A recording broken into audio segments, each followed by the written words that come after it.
আসসালামু আলাইকুম বন্ধুরা। আজ আমরা কথা বলবো জি সিরিজের ব্যানারে মুক্তি পাওয়া অত্যন্ত চমৎকার একটি পারিবারিক নাটক হুট করে বিয়ে নিয়ে। নাম শুনেই বুঝতে পারছেন গল্পটা হঠাৎ ঘটে যাওয়া একটি বিয়েকে কেন্দ্র করে। নাটকের প্রধান চরিত্রে আছেন আমাদের সবার প্রিয় অভিনেতা মুশফিক আর ফারহান এবং মিষ্টি অভিনেত্রী কিয়া পায়েল। কেন এই নাটকটি আপনার দেখা উচিত এবং নাটকের মূল মেসেজ কি তা নিয়েই আজকের এই ভিডিও। গল্পের শুরুতেই আমরা দেখি মোনা, কিয়া পায়েল, একজন খুব চঞ্চল এবং স্বাধীনচেতা মেয়ে। সে তার অবসরপ্রাপ্ত মেজর বাবার আদরের সন্তান। অন্যদিকে আজান, মুশফিক আর ফারহান একজন সাধারণ ঘরের ছেলে যে ফ্রিল্যান্সিং করে নিজের ক্যারিয়ার গড়তে চায়। তাদের এই বিয়েটা কিন্তু কোনো প্রেম ঘটিত নয়, বরং অনেকটা পারিবারিক চাপে এবং হুট করেই হয়ে যায়। মোনা যখন নতুন বাড়িতে আসে, সে প্রথম থেকেই এই নতুন পরিবেশের সাথে মানিয়ে নিতে বেশ কষ্ট পাচ্ছিল।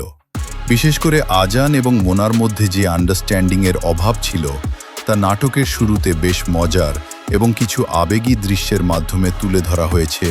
অভিনয়ের কথা বলতে গেলে মুশফিক আর ফারহান আজান চরিত্রে বরাবরের মতোই অনবদ্য। একজন দায়িত্বশীল স্বামী হিসেবে তার যে নীরব লড়াই এবং স্ত্রীর প্রতি যত্ন তা দর্শকদের মন জয় করবে। বিশেষ করে যখন মোনা গর্ভবতী হয় এবং আজান তার ছোট ছোট বিষয়গুলোর খেয়াল রাখে, সেই দৃশ্যগুলো ছিল অত্যন্ত হৃদয়স্পর্শী। কিয়া পায়েল মোনা চরিত্রে তার চঞ্চলতা এবং পরবর্তীতে একজন হবু মায়ের যে মানসিক পরিবর্তন ও ভয় তা খুব সুন্দরভাবে ফুটিয়ে তুলেছেন।